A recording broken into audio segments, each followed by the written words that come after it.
Damos inicio el día de hoy al segundo módulo que es titulado El papel de Francisco Morazán en la independencia y la formación del Estado de Honduras. Y este módulo está dividido en 4 talleres.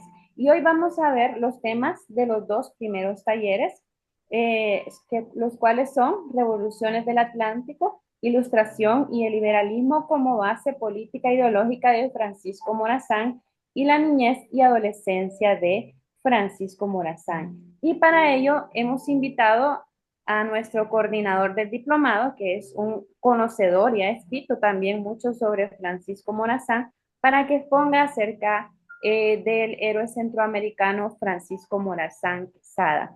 Hacemos la presentación del máster Guillermo Varela. Él es profesor de educación media en ciencias sociales por la Universidad Pedagógica Nacional Francisco Morazán. También es licenciado en historia y egresado y máster, perdón, en historia social y cultural por la Universidad Nacional Autónoma de Honduras. Es egresado del doctorado en América Latina, eh, doctorado en América Latina Contemporánea por el Instituto Universitario Ortega y Gasset de Madrid. Tiene una experiencia docente de 33 años en el nivel medio.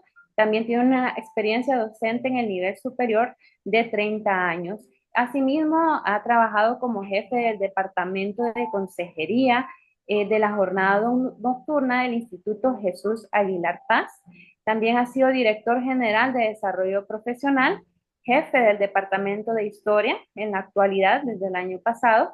Ha trabajado como coordinador general del Congreso Centroamericano de Historia del año 2024 y entre sus obras tenemos Historia Contemporánea para Educación Media, Historia de Honduras, Perspectiva Histórica de un Golpe de Estado, Manual para la Cátedra Morazánica, Cultura Popular y Sátira Política en la Radio Hondureña, y también es un colaborador del diario El Heraldo, también de la revista Vida y Siempre y de UTV. Así que, sin más que decir, tenemos a alguien que ha escrito mucho y yo creo que ustedes también lo conocen porque probablemente han utilizado sus libros de texto para impartir las clases. Entonces, le damos la bienvenida, estimado. Tiene el espacio suyo. Bien, muchas gracias, Eunice. No puedo evitar sentirme ya con un enorme peso en la espalda todos los años que han pasado desde que egresamos de la antigua Escuela Superior de Universidad Pedagógica. No sé si puedo compartir, Eunice, tengo autorización para compartir o usted va pasando los slides. Adelante, si usted no puede, yo lo hago. Ok. Ahorita voy a darle compartir y me confirman, por favor, si se mira la presentación. Voy a maximizarlo. ¿Se mira, colegas, la presentación? Sí, se ve. Bueno, Sí, sí se mira perfecto. gracias a todos por la paciencia. Sé que muchos esperaron más de 15, 20 minutos. Es la primera vez, primera promoción del diplomado va a ser un poco tortuosa, un poco así como la climatología, bueno, como la meteorología el día de hoy, que es la palabra correcta, si me acuerdo de las lecciones de Carlos Avillón y de Ramón Rivera en la antigua pedagógica y en la Universidad Nacional. Eh, pero nos va a servir esta experiencia como también la historia sirve para que no hayan tantas dificultades en las siguientes entregas.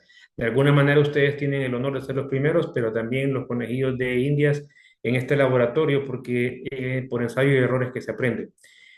Asumimos, por supuesto, los errores que se han venido cometiendo, pero vamos a tratar en lo posible de que sean los menos y sea de calidad por lo que ustedes van a recibir en estas entregas.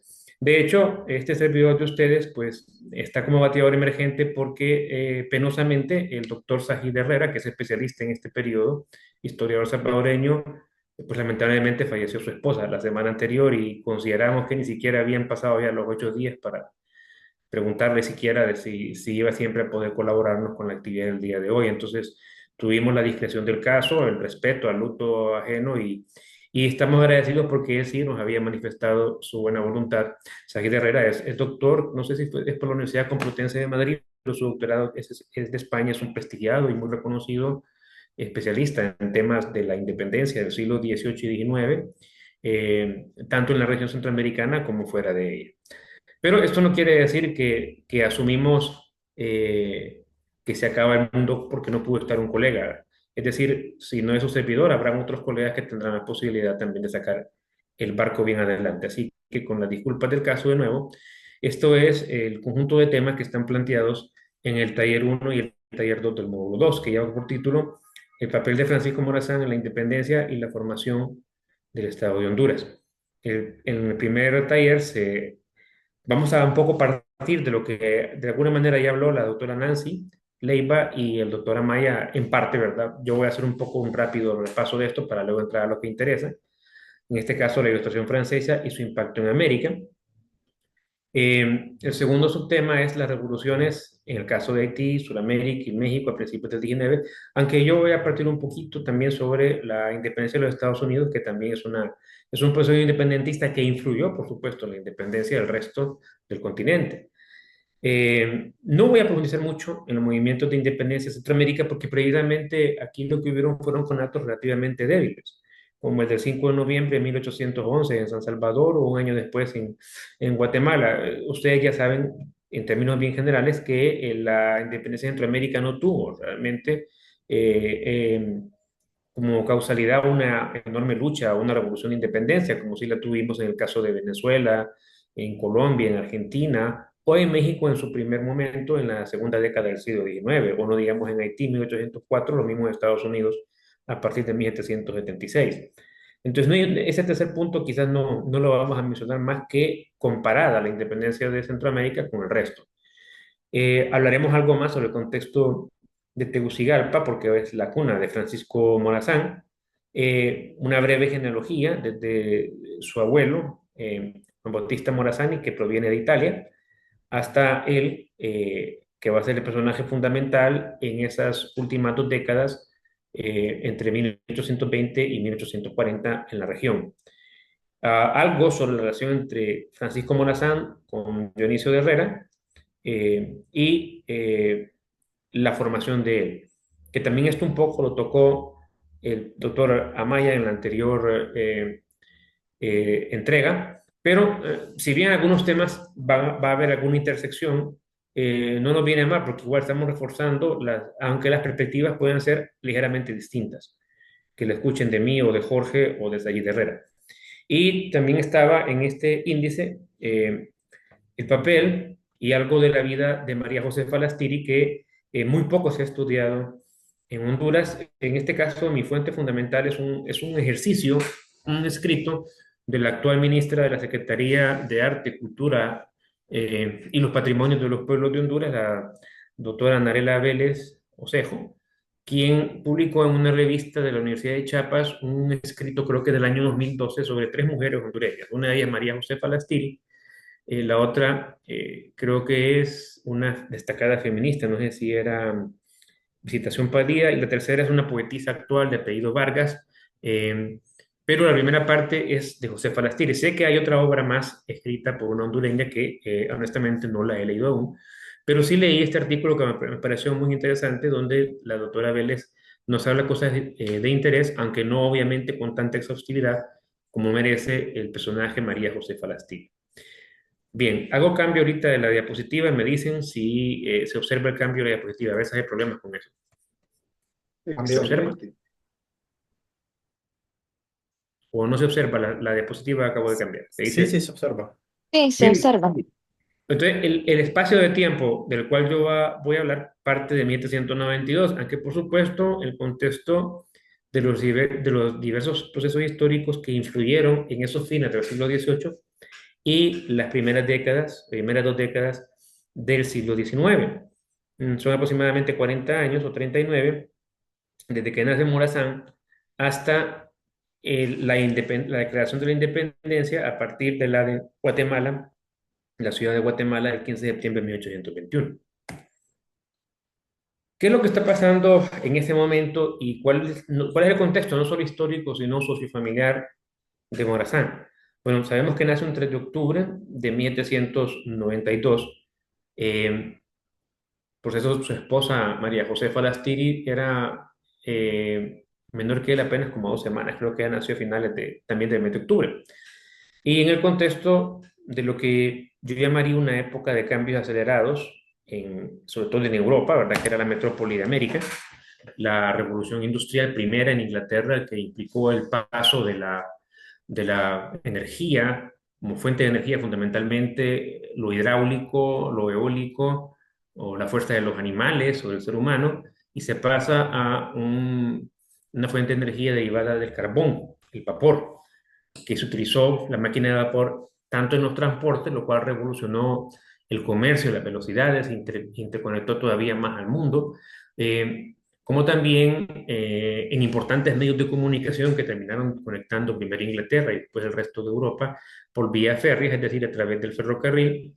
eh, y el monopolio del manejo de estas tecnologías en principio fue como epicentro de Inglaterra, y más adelante, entre 1840 y 70, la revolución industrial se extendió a otros espacios del planeta: Rusia, Japón, los mismos Estados Unidos, y el resto de Europa. Pero el momento que vive todos estos personajes históricos, llámese María José Palestina, Dionisio Herrera, Pedro Molina, Francisco Morazán, es el espacio de la llamada Primera Revolución Industrial, que básicamente es en Inglaterra y va a consolidar como potencia de primera magnitud a este país económicamente, aunque todavía tendrá enfrentamientos con su principal rival en el siglo XVIII, a partir de 1700, que va a ser Francia. De hecho, Francia era la primera potencia del mundo en el siglo XVIII, pero comienza a ser desplazada. Hay sendas guerras entre ellos, empezando por la Guerra de Sucesión Española de 1700 a 1713, luego viene la Guerra de los Siete Años, que fue lo que va a acelerar la independencia de los Estados Unidos entre 1756 y 63, cuando los ingleses empiezan a querer cobrarle los costos de la guerra a los colonos a través del aumento de impuestos como el del té, y restarles la autonomía gubernativa de la cual habían gozado por un buen espacio de tiempo. La pérdida de Francia no hace más que alinear a Francia con los colonos norteamericanos, y a la vez que logra vengarse en ese sentido de Inglaterra con la independencia de los Estados Unidos, va a hacer al final un efecto boomerang, porque Francia entra en una clara bancarrota que, sumado a crisis climatológicas, escasez, hambrunas, la negativa de ampliar la base impositiva a otras clases privilegiadas de la sociedad francesa, terminó, sumado a las ideas ilustradas radicales que abogaban por un orden político más democrático, con la Revolución Francesa de 1789.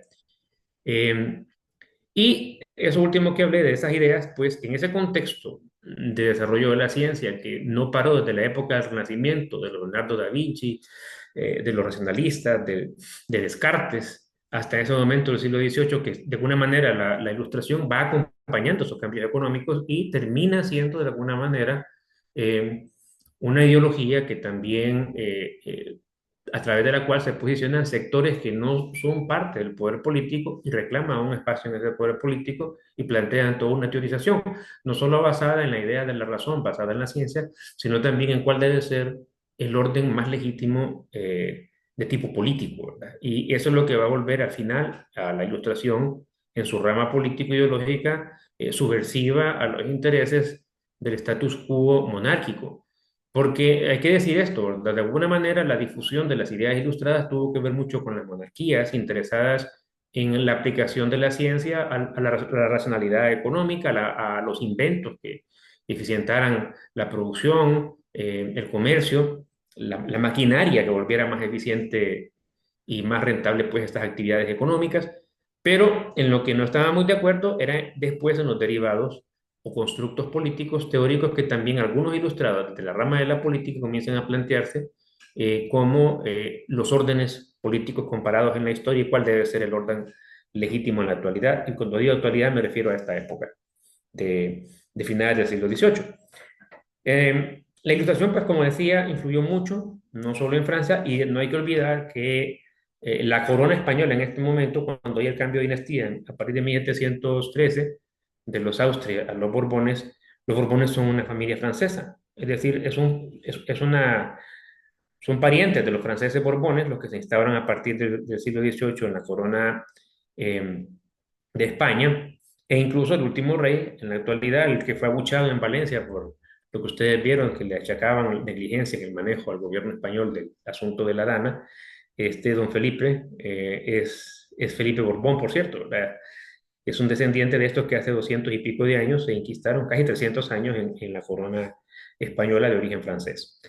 Entonces, la ilustración llegó desde España hasta América y comenzó a difundirse por las autoridades y las universidades.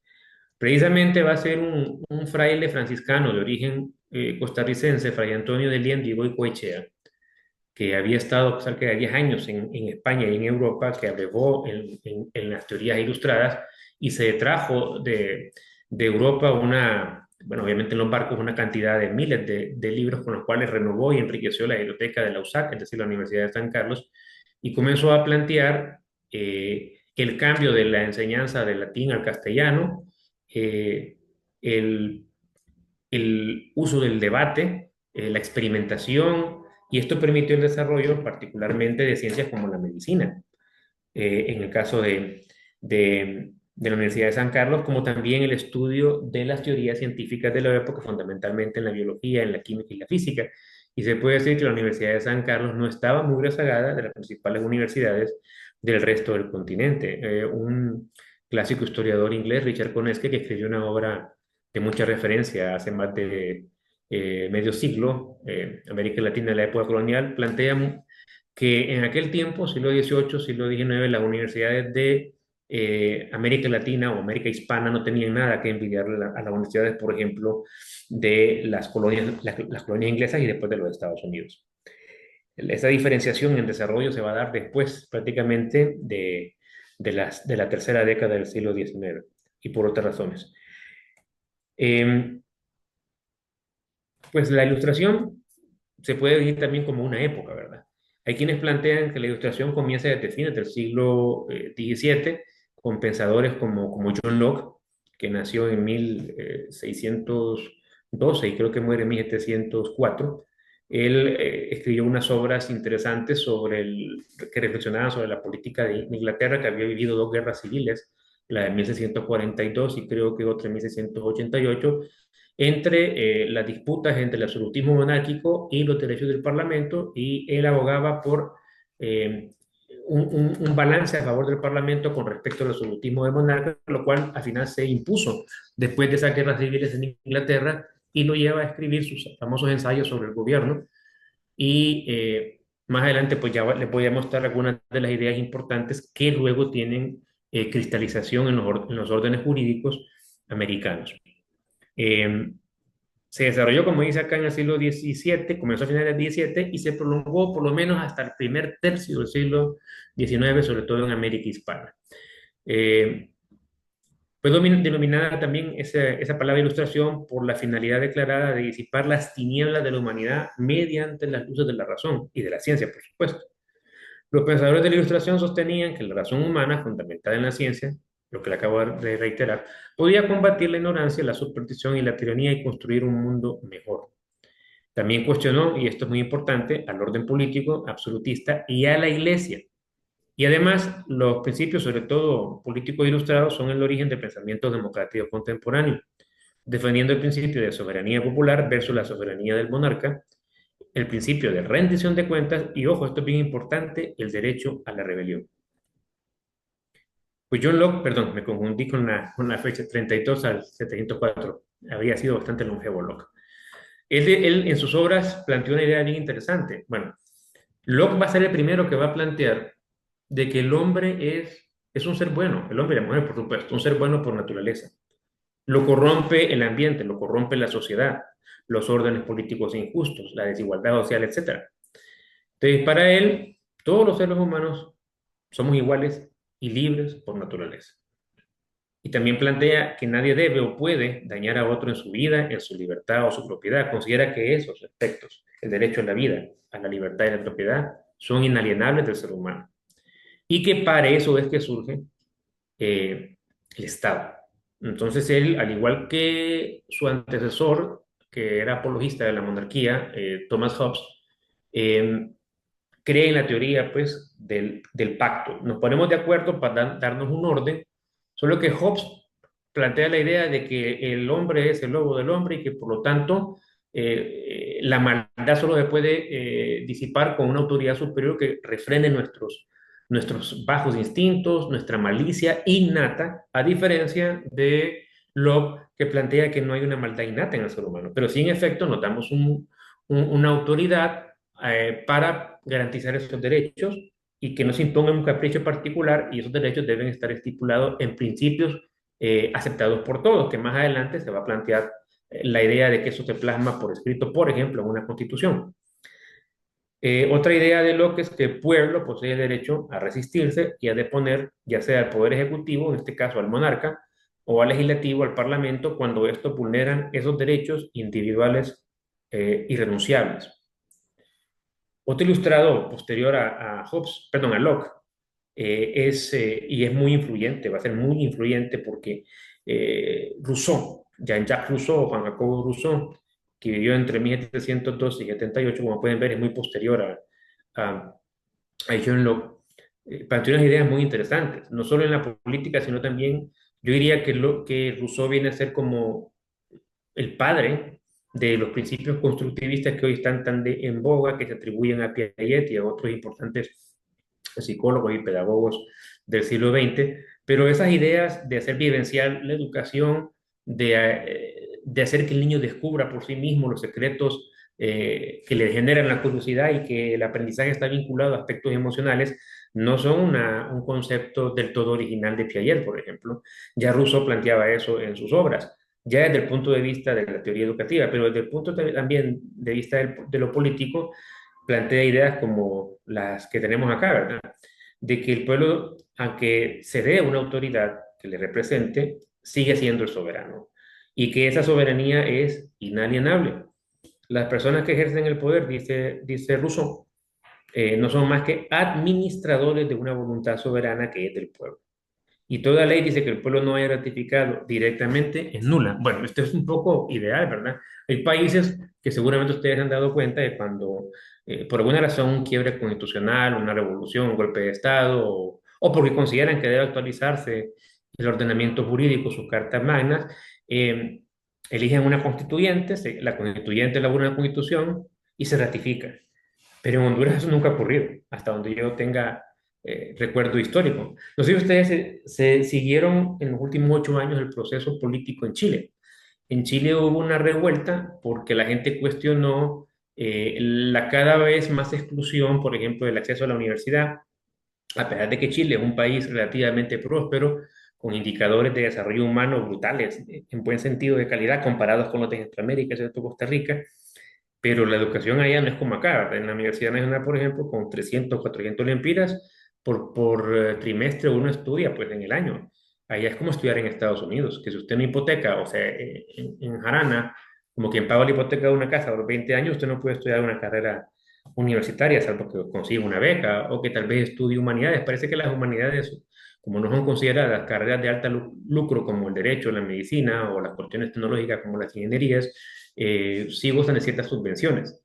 A mí me habría ido bien en Chile, pero en el caso de otras carreras no, y eso empezó a generar, y cuando se subió el costo del transporte en Chile, hubo unas revueltas que llegaron a movilizar en el contexto de un gobierno de derecha hasta 1 millón de personas y que cuestionaban la herencia de un modelo que venía del golpe de Estado contra el gobierno socialista de Allende en Chile en 1973 y que era considerado todavía, casi 40 años después, siguiera controlando de manera oprobiosa los destinos de los chilenos. Entonces, se llegó al final a la aceptación de la élite política y grupos de poder, incluso en Chile, de permitir que se convocara una constituyente para que esa constituyente reelaborara un pacto social más inclusivo, más democrático.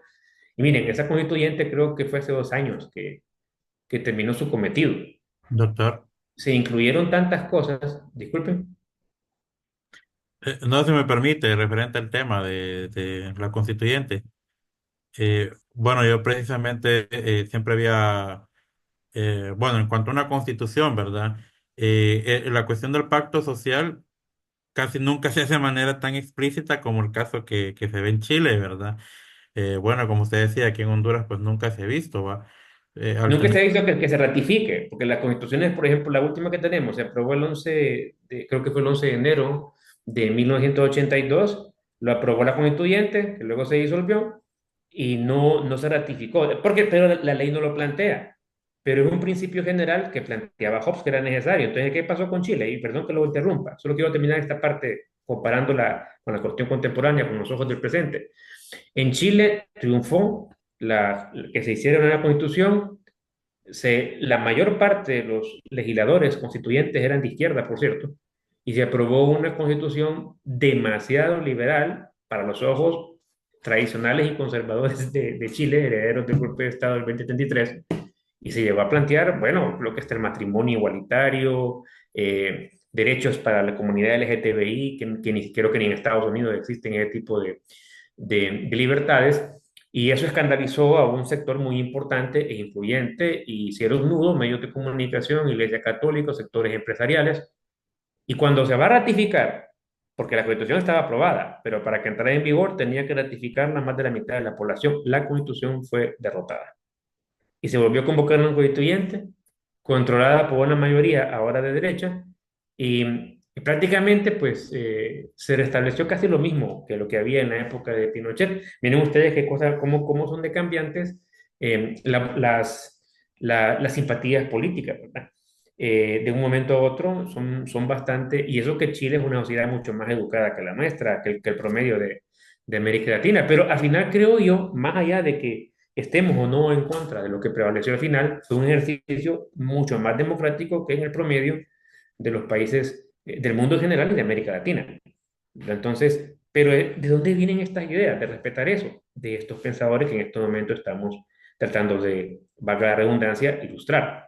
No sé si el compañero que me pidió la palabra quiere decir algo más. Sí, precisamente eso es lo que me quería referir. El hecho de que Chile sí, por decirlo así, acató o cumplió, digamos, como con los conceptos originales o iniciales de toda esa presión de la Constitución y lo que es una república en este caso, ¿va? Y tal vez también lo de la democracia participativa, ¿verdad?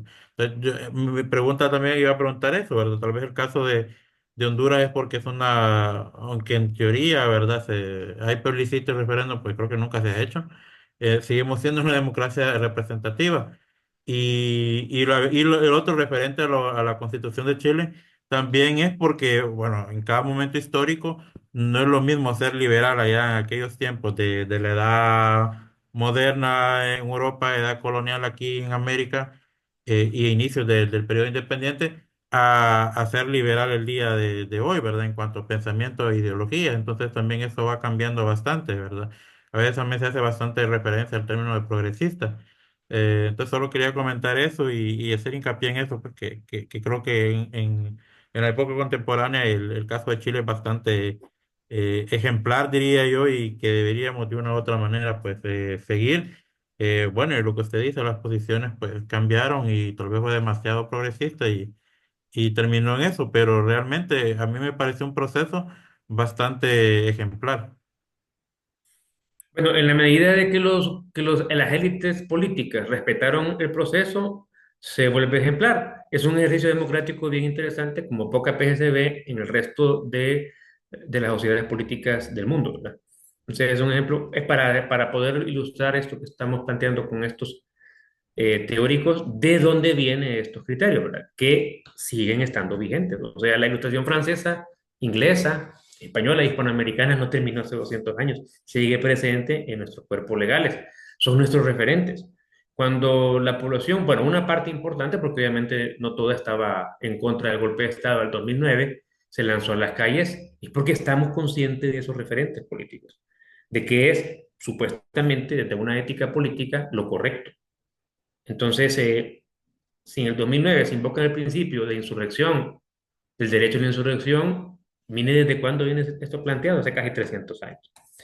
Bueno, otro teórico importante político de la Ilustración es Luis de Secondat, conocido como el Barón de Montesquieu, que su obra más conocida es El espíritu de las leyes. Vivió entre 1689 y 1755, no alcanzó a ver la revolución, pero fue un político de la Ilustración, y a él se atribuye, aunque no ha sido el único que ha planteado, la idea de la necesidad de no concentrar en una persona, en este caso el monarca absoluto, los poderes legislativo, judicial y ejecutivo, sino que estos deben ser complementarios e independientes. Y una idea final también de Rousseau, en este caso de Rousseau, es la idea de no olvidar que, que el gobernante, cualquiera que sea un presidente, sea un monarca constitucional, como lo fue Iturbide en sus primeros años en el periodo independiente centroamericano y mexicano, no son más que expresión, sus mandatos temporales de la voluntad general.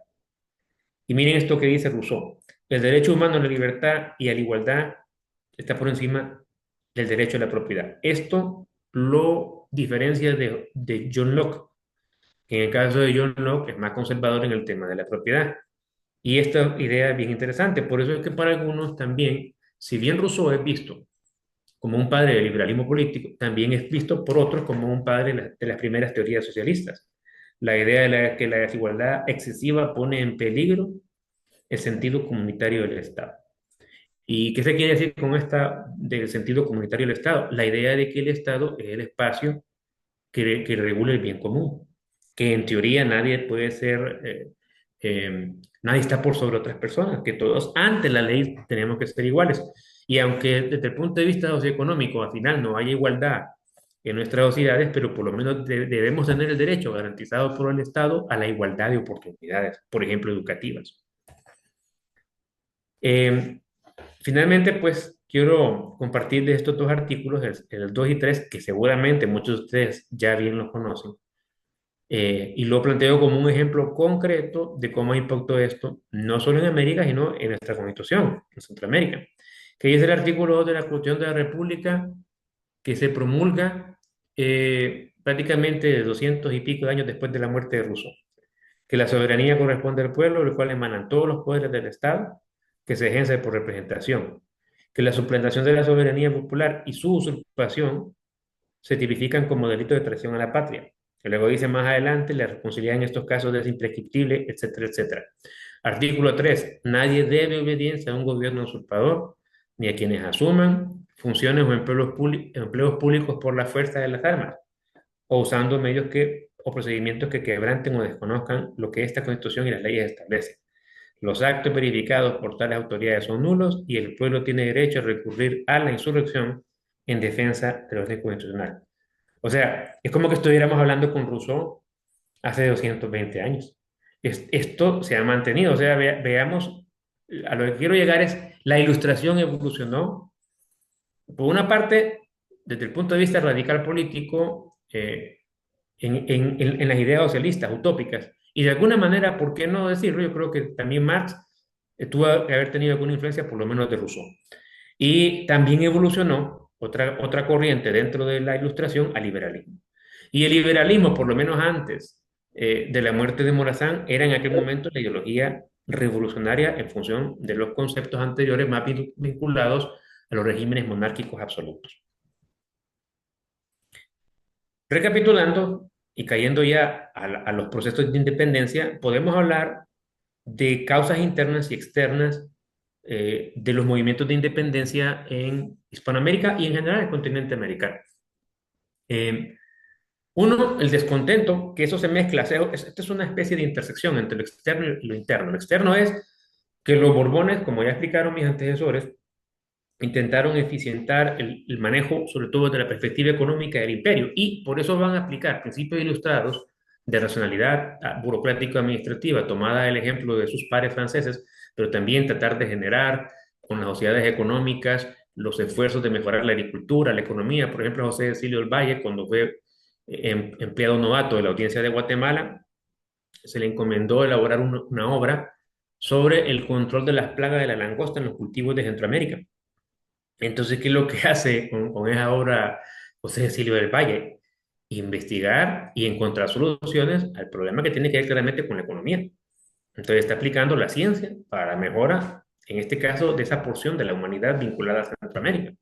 Eso era la ilustración, plasmada, por ejemplo, en esta acción que hace José Cecilio del Valle, que yo creo que es el ilustrado más brillante y mejor formado en la Centroamérica del primer tercio del siglo XIX. Otro aspecto que también se viene a ser un factor externo es la invasión de Napoleón. Ahora, ¿por qué las reformas, que de alguna manera son cortadas con la invasión de Napoleón, fueron de alguna manera también subversivas o caldo de cultivo de razón para, para las primeras revueltas años después en Latinoamérica? Porque las reformas generaron restricción de privilegios tradicionales que la dinastía Austria le había mantenido por casi 2 siglos. Es la contraparte económica que tenía en América para gobernar y para administrar el imperio, que eran los criollos, que de hecho eran los que pagaban en buena medida los impuestos, porque eran la clase económica propietaria, los hacendados, los mineros, los terratenientes, los comerciantes, los dueños de esclavos, y que a la vez eran los que tenían también las posibilidades de educarse y por lo tanto muchos de ellos fueron parte de la burocracia española. Eh, Como por ejemplo José de Silva Valle, que es un burócrata de mediana categoría o baja categoría, no necesariamente de la más alta categoría en cuanto a toma de decisiones. Eh, la invasión de Napoleón debilitó el esfuerzo reformista. Además, generó un vacío de poder durante 6 años, hasta que en 1814, producto de la alianza militar liderada por Inglaterra contra Napoleón, que termina pues permitiendo al final el regreso del rey, que en el interín de esos 6 años, en su desesperación por legitimidad a favor de la causa real, las Cortes de Cádiz, que se instalan en esa ciudad del Mediterráneo español, convocan a los colonos para integrar un cogobierno que permita salvar la situación y les garantizan restituirles los privilegios como por ejemplo el libre comercio, la libertad de expresión, el cogobierno que antes lo ejercían, aunque no por la ley, sino por de hecho. Algunos de ellos compraban cargos, por ejemplo, el cargo de alcalde mayor de Tegucigalpa, que era un puesto muy apetecido en el Reino de Guatemala, era generalmente comprado entre finales del siglo XVII y la primera mitad del siglo XVIII por familias poderosas, sobre todo de Guatemala. No tanto por hacer un servicio al rey, sino por lo que se iban a lucrar con el control de la mano de obra indígena, con el comercio ilegal, obligando y endeudando a los indígenas a agarrar productos del comercio que venían de otros lados del mundo, y a través de ese comercio, el control también de la sal, de los minerales, de la plata, un alcalde mayor sacaba 10 u 8 veces el sueldo que ni le pagaban a veces por los retrasos y debilidades y corrupción de la misma monarquía, lo sacaba de manera ilegal. O sea, esa es una realidad.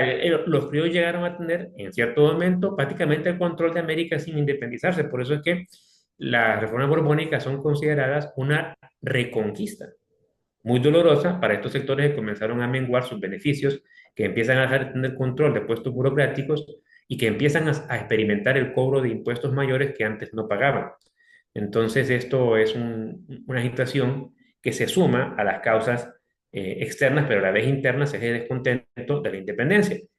Y cuando se había dado esa tregua con las Cortes de Cádiz, que la Constitución que vuelve a España un Estado liberal, una monarquía parlamentaria en cogobierno, y el rey empieza a ceder parte del poder a, por ejemplo, un parlamento integrado por americanos y españoles, y al regresar el de París, que era prisionero, de nuevo al rey, entonces va a abolir esa constitución de 1812, y eso terminó de acelerar el descontento, sobre todo en Sudamérica y en México. En esos años, lo que aceleró pues los movimientos independentistas, y que la carambola viene a impactar a Centroamérica, en la cual pues ante lo que está ocurriendo, bueno, Venezuela perdió un tercio de su población en esa guerra de independencia liderada por Bolívar. Ha sido cruento lo que ha pasado entre 1810 y 14 en México, pues al final los criollos se dan cuenta de que se les puede llegar un momento en que en el caso de Centroamérica la cosa se ponga peor. Y eso lleva al pacto que termina pues en el acta de independencia que redacta José Silva del Valle un 15 de septiembre de 1821 en el Ayuntamiento de Guatemala. Y también, finalmente, la filosofía de la Ilustración, como acabamos de mencionar, aunque algunos autores sugieren que no fue tan influyente como algunos piensan, pero yo creo que sí, porque si después de los hechos consumados de la independencia se intenta crear una normativa que oriente a los nuevos estados, casi todos pues coinciden en crear repúblicas o como monarquías parlamentarias, como en su momento el efímero intento de Iturbide con México y Centroamérica, es porque se está asumiendo la idea de un régimen representativo al menos, con división de poderes, y esas son ideas que vienen de la Ilustración política. Te vamos a hablar ahora, pues, un poco de la parte de los diversos procesos, pero comparados. No voy a ahondar en cada proceso porque no terminaría. Creo que en la bibliografía sugerida y que algunos de estos aspectos han sido compartidos en los recursos que hay en la plataforma y Ibertel, en este diplomado, hay una obra que se llama Las Revoluciones Hispanoamericanas, de un historiador británico, John Lynch, que en los primeros dos capítulos teoriza muy bien y compara y explica de manera muy sencilla estos diversos procesos independentistas. En una obra de un historiador costarricense que se llama Carlos Araya Pochet, yo he tomado de él estos esquemas que son muy pedagógicos. Me disculpo porque no tuve el chance de hacerlo yo con mi laptop, entonces tuve que tomé fotos y le di un copy-paste con estos esquemas que son muy didácticos de Carlos Araya Pochet, de un libro que se llama Historia de América en perspectiva latinoamericana, de la Universidad de Distancia de Costa Rica. Él plantea muy bien estos resúmenes de los diversos procesos independentistas. Grosso modo y muy rápido voy a decir que en el caso de Estados Unidos, que la Declaración de Independencia del 4 de julio del 76, realmente no fue a partir de ahí que los Estados Unidos fue independiente, fue hasta las derrotas que sufrieron las tropas del ejército inglés en Saratoga en 1777 y Yorktown en 1781, que definitivamente fueron militarmente derrotados el ejército inglés. Y finalmente, pues en una convención en Versalles, o en París, perdón, donde asiste entre otros Benjamin Franklin por parte del gobierno norteamericano provisional, se reconoce de parte de Inglaterra la independencia de los Estados Unidos, que estuvo motivada sobre todo por algo parecido a lo que ocurrió con las reformas borbónicas, y como les mencionaba, el efecto boomerang, que después le pasó a Francia después de haber apoyado a los colonos ingleses. La bancarrota inglesa llevó a medidas restrictivas, aumento de impuestos como el del té, y a manejar una mayor centralización, quitándole la relativa autonomía de gobierno que tenían los colonos norteamericanos. Eso, entre otras cosas, fue lo que generó la independencia de los Estados Unidos. Y las consecuencias sí son importantes, porque eso implicó en el continente americano un fortalecimiento del liberalismo político que cuajaba derivado de las ideas políticas de la Ilustración. Las ideas de la necesidad de una libertad comercial, y en ese momento, pues, entender no solo los principios económicos, sino también políticos del sistema económico capitalista que comenzaba a descollar a la par de la revolución industrial. Haití es un caso bien interesante porque hoy en día nosotros sabemos la situación política y social de Haití, pero fue el primer país de Latinoamérica que se independizó y tuvieron que ver en eso, por ejemplo, la misma Revolución Francesa, principios ilustrados de la igualdad de los hombres entre sí, y cuajaron en una revuelta de esclavos, y en algún momento pues Napoleón sintió que no era tan importante esa pequeña islita productora de caña de azúcar en el Caribe, teniendo otras colonias, y se concentró en combatir a su principal enemigo en el continente, que era, por supuesto, Inglaterra y la alianza que estaba alrededor de Inglaterra. Y al final eso permitió, pues, pero sí, también derivó de una tenaz resistencia de los haitianos que se organizaron para a la vez convertir a Haití en el primer país que exitosamente abolió la esclavitud por la vía de una revolución de independencia. Y en Hispanoamérica, en el caso nuestro, vamos a diferenciar cómo se dio la independencia de Centroamérica, que ya algo adelante. Fue una, como dice Araya Poche, fue una independencia como una transacción entre la élite dirigente.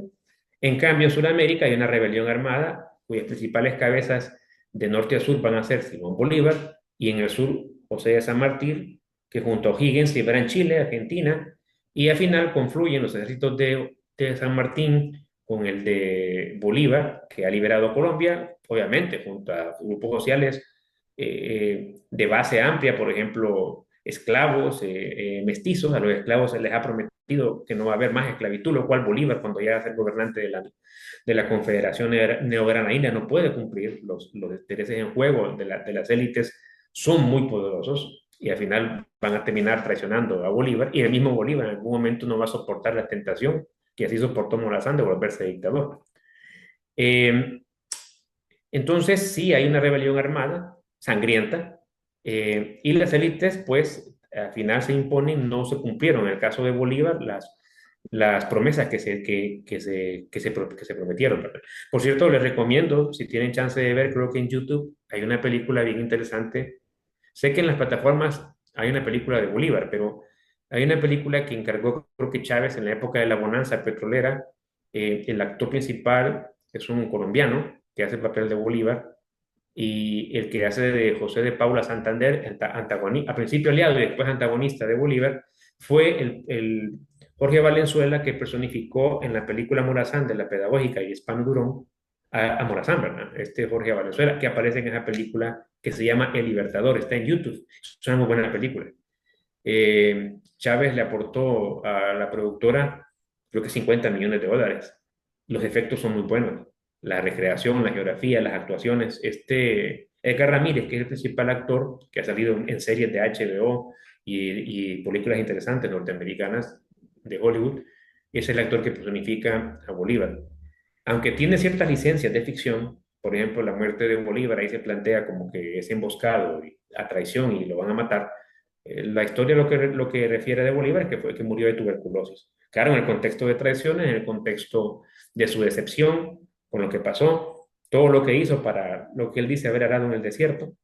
Entonces, pero es una película interesante. Las películas deben verse como fuentes históricas. Hay muchas gente que hicieron, por ejemplo, esta película que financió la pedagógica, la Funda UPN. Bueno, comparemos los presupuestos. 50 millones de dólares versus 200.000 dólares que costó la película de Morazán de Honduras, ¿verdad?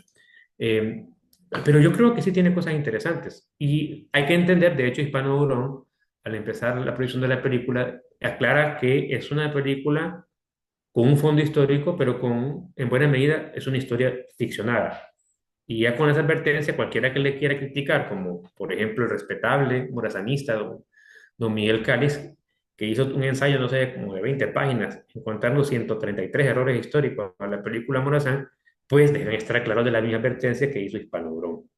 Yo creo que no está tan mala, o mejor dicho, eh, no es una mala producción, tomando en cuenta los escuálidos recursos que tuvo esta película. Pero bien, dejemos a un lado el cine y pasemos entonces a seguir hablando de cómo fueron estos procesos, brevemente, por supuesto. En el caso de Paraguay es un caso que merece un estudio aparte. La independencia de Paraguay no fue violenta, y durante 30 años fue gobernada por dos importantes presidentes. Uno se llamaba Gaspar de Francia, y en Paraguay hubo un desarrollo autónomo bien interesante. Fueron el primer país de América Latina que llegó a tener ferrocarriles, mandaban a su élite a educarse a Europa, y lamentablemente el desarrollo que comenzaba a tener endógeno Paraguay fue destruido por influencia de los ingleses y una alianza militar entre Argentina y Brasil, contra, creo que también el tercer país que me escapa cuál es el tercero de esta alianza contra Paraguay, y definitivamente destruyeron esta posibilidad de desarrollo autónomo que no era bien visto precisamente por Inglaterra en el caso de Paraguay. Y la América portuguesa, en el caso de Brasil, lo que hace el rey, que se había refugiado después de la invasión de Napoleón, es que regresa a Portugal y deja a su hijo como regente, en un pacto con las élites de Brasil, una especie de cogobierno con esas élites, y más adelante pues Brasil se va a convertir décadas después en una república oligárquica, hasta los años 1930, que comenzó pues la era del ascenso de las élites industriales y los militares y el modelo populista, pero ya es otro momento de la historia. Entonces hay una ausencia de cambios profundos en general en la economía, nos dice Araya Pochet, salvo en Paraguay, como ya les expliqué. Consecuencias generales de estos procesos independentistas, independientemente si fueron transaccionales o si fueron violentos, como en el caso de Venezuela, Argentina, hay un debilitamiento de los antiguos criterios étnicos de diferenciación social. De hecho, muchos mestizos, como Páez en Venezuela, llegaron a ser presidentes de Venezuela. Con los criterios étnicos de jerarquización social, de que solo los blancos podían ser, en la época colonial, Páez nunca hubiera sido gobernador o gobernante de Venezuela. Se lo menciono como ejemplo, lo que aquí dice Araya Pochet. Un debilitamiento gradual de la esclavitud y supresión de esta como excepción. Bueno, Centroamérica fue prácticamente la primera región después de Haití que suprimió porque no era tan importante la esclavitud como actividad económica. Los Estados Unidos, ya saben ustedes que hubo una guerra civil en 1861-65, donde el norte industrial se impuso al sur esclavista precisamente. Y en el caso de la Nueva Granada, de Bolívar, lo que se aprobó fue una ley de vientres libres, es decir, la esclavitud en aquel momento de quienes eran iba a terminar con su muerte. Pero, por ejemplo, las mujeres esclavas embarazadas, los hijos que nacieran iban a ser libres. A eso se llamaba la ley de los vientres libres, y más adelante eso hasta 1800, creo que 53, 54, se abolió definitivamente en esa parte del norte de Sudamérica la esclavitud. Los vacíos económicos y de poder se llenan rápido, entonces la hegemonía de España dio paso a la hegemonía librecambista de Gran Bretaña, que de hecho erosionó mucho las finanzas de los nacientes y empobrecidos estados hispanoamericanos por las políticas de libre comercio de una potencia industrial contra los bienes artesanales, por ejemplo, los telares, la producción de ropa. Si se abre el comercio, no podían competir con la manufactura maquinizada de Inglaterra. Y un relativo deterioro general de las finanzas. De hecho, Centroamérica, la de Morazán, es ejemplo de ese gran problema de los escuálidos recursos económicos que también fueron causa de la imposibilidad de la unidad política de Centroamérica a largo plazo. Más adelante, ya entrando al taller 2 de mi presentación, un subtema siguiente es el contexto histórico de Tegucigalpa a finales del siglo XVIII y principios del XX. Para explicar un poco el origen histórico de Tegucigalpa, si yo les preguntara, imaginémonos que estamos viendo imágenes de hace 3 siglos o 4 siglos. ¿A cuál de estas dos creen ustedes que corresponde más la imagen de hace 4 o 3 siglos de Tegucigalpa en sus orígenes, en sus primeros años o décadas? La de la izquierda. La de la izquierda. Ajá, ¿por qué? Y la que sale poblada. La que sale más poblada, dice la compañera. No, al contrario, la otra, porque era un centro minero nada más, no tenía mucha población, además donde está ubicada, muy parecido a otros centros mineros de acá de Honduras también, ¿verdad? En los cerros cercanos a las bocaminas. La verdad que yo Sí. a ¿Y mí alguien me... identifica qué lugar de la geografía nacional es el de la izquierda? El de la derecha es fácil, con solo ver la iglesia. Pero el de la izquierda, ¿cuál será? Ahí todo el mundo me dice un nombre equivocado, aunque se parece. Es un Permiso, pueblo, por supuesto, de origen minero, igual que Tegucigalpa. es Comayagua. ¿El de la La izquierda o de de- la derecha? no, la izquierda, perdón, es Comayagua, porque yo vivo acá, soy de acá. Pero fíjese que vive y se equivocó. El de la derecha sí es Comayagua, a menos que usted esté viendo la izquierda al revés de lo que yo estoy viendo. Pero si está viendo Posiblemente, la catedral al centro, en efecto es la catedral de la Inmaculada Concepción de Comayagua. Y es sí, la diferencia en este caso de Comayagua versus el poblado de la izquierda, es que Comayagua se planificó su fundación el 8 de diciembre de 1537, aunque dicen que se fundó 2 veces porque fue quemada la ciudad. Pero originalmente data del 8 de diciembre, como el 8 de diciembre es el día de la Inmaculada Concepción, por eso es que es el día de la patrona pues, de Comayagua, y la iglesia catedral está abocada a la Inmaculada Concepción. Eh, las ciudades que eran planificadas como Comayagua, como la Villa de Jerez de Choluteca, como la ciudad de Gracias a Dios, como San Pedro Sula, por ejemplo, eh, o como la antigua Guatemala, que se llamaba en aquel tiempo Santiago de los Caballeros de Guatemala, se buscaba un lugar que tuviera cuerpos de agua, ríos, pastizales, suelos agrícolas relativamente fértiles, un clima relativamente benigno, y una vez escogido el lugar, se trazaba un espacio de 600, déjenme ver, más o menos 600 por 800 varas para establecer un lugar que sería la Plaza Mayor, viendo hacia el oriente lo que sería el edificio más importante, la iglesia de la comunidad, que si va a ser sede de un obispado se le va a llamar catedral, sino simplemente iglesia parroquial, como la de Tegucigalpa antes de la independencia, y las casas de los principales vecinos van a estar alrededor de la Plaza Mayor, ¿verdad? Generalmente, si era un poblado importante, tenía un ayuntamiento, estaba a un costado de la catedral, y entre más humilde iba siendo el origen social de una persona, más lejos estaba de la Plaza Mayor. Hoy en día son otros los criterios. Por ejemplo, si ustedes se fijan en Comayagua, en Tegucigalpa, en San Pedro Sula, la gente de mayor caudal económico vive en las zonas más bien periféricas, ¿de verdad? Las llamadas residenciales ya no están en los lugares que antes eran los espacios de las élites, cerca de la Plaza Mayor.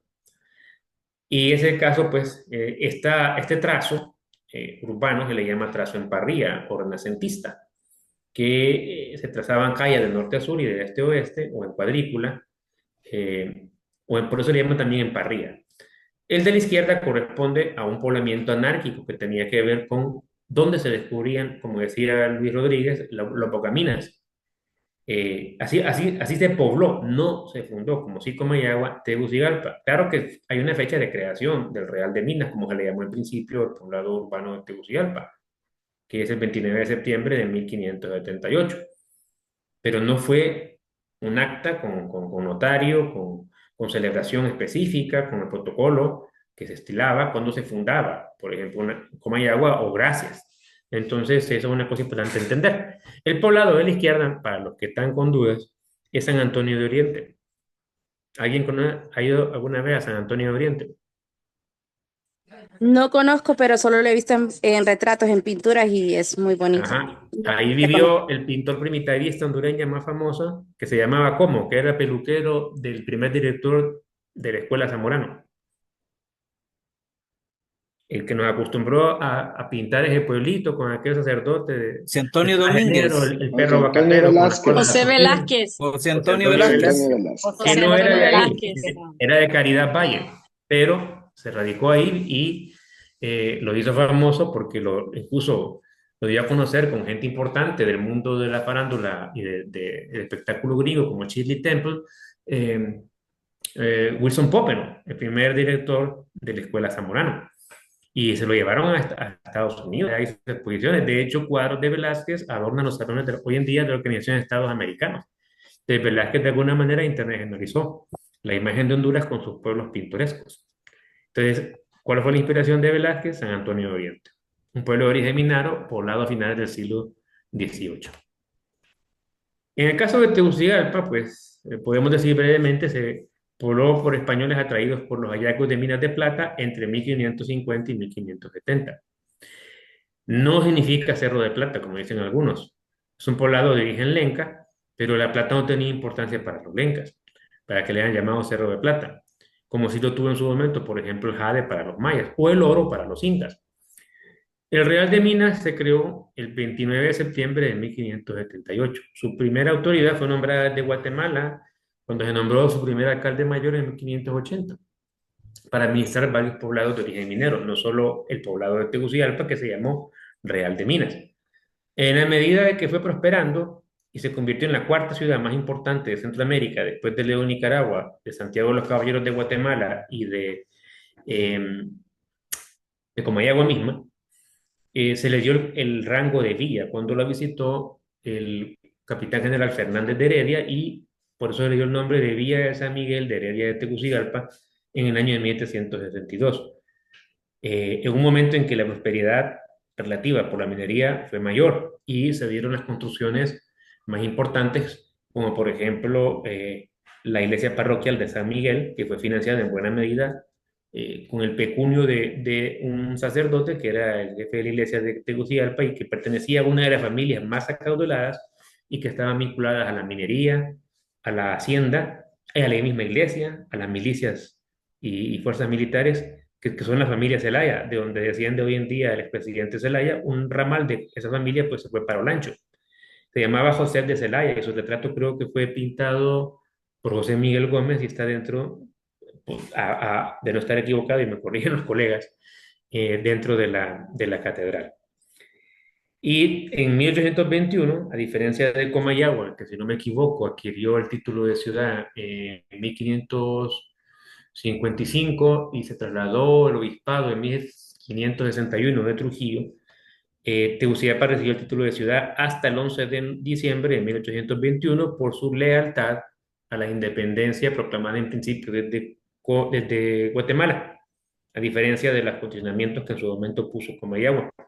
Entonces, el acuerdo del gobierno supremo, temporal y representativo de Guatemala, del cual era parte en ese momento José Silvio del Valle, dice que se le da el título de ciudad y a su ayuntamiento el de muy noble. Por cierto, era secretario del ayuntamiento, y vamos a ver más adelante, que acepta y declara la independencia de Tegucigalpa, porque más que de provincias y de futuros estados, la independencia fue un hecho local proclamado por los municipios.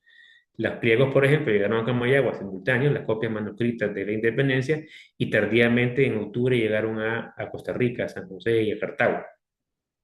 Entonces, el 11 de diciembre se le dio el nombre de ciudad de Tegucigalpa.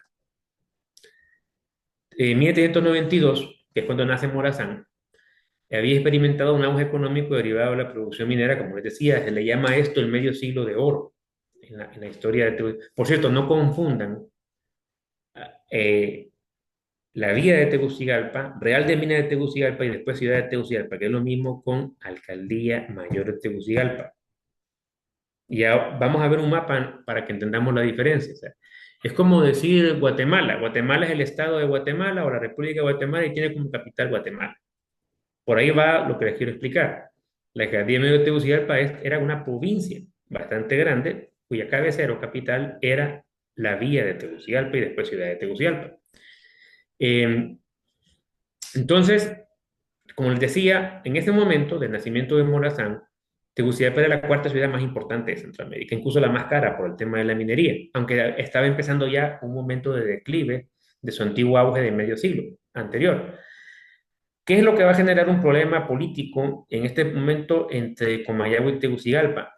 Los reyes Borbones asumieron que había mucha duplicidad provincial, demasiadas autoridades disgregadas, mucha descentralización y había que pasar a un momento de integración, descentralización y de eliminación de varias cabezas de un solo cuerpo. Entonces, eh, Honduras, que tenía unificación provincial por el obispado que estaba en Comayagua, es decir, el gobierno eclesiástico era común a la gobernación de Comayagua como a la alcaldía de Tegucigalpa, va a ser unificada ya no solo eclesiásticamente, sino políticamente, convirtiendo en centro de la provincia a Comayagua en sentido político.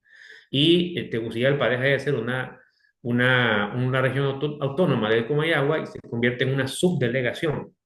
Y lo que va a ser más adelante el Estado de Honduras se llamó en ese momento la Intendencia de Comayagua. Y eso va a generar un conflicto entre las de Comayagua y las de Tegucigalpa, porque van a resentir el control de la plata producida en Tegucigalpa, y ambos van a tener representantes, tanto en la audiencia de Guatemala como en España, exigiéndole al rey y a las autoridades de Guatemala que le restituyan o mantenga la subordinación de Comayagua, de Tegucigalpa a Comayagua. Esto se va a reiterar hasta 1812. Entonces, antes de 1786, de la integración de la alcaldía mayor a la intendencia de Comayagua, esto era lo que había predominado desde 1578. Eso sería el mapa entonces de Honduras. La parte azul es la gobernación de Comayagua. Miren que una parte de Olancho era parte de la misma hasta llegar a Cotepec, que incluía todos estos departamentos del occidente. Y la alcaldía mayor era lo que hoy llamamos La Paz, un pedazo creo que de Intibucá, Valle, Choluteca, El Paraíso y lo que hoy es Francisco Morazán, que antes se llamaba Tegucigalpa. Y de hecho va a ser Tiburcio Carías en el 15 de septiembre de 1942 que le cambió el nombre del departamento por Francisco Morazán. Entonces eso era la alcaldía cuyo centro político era la villa y anteriormente el Real de Minas de Tegucigalpa.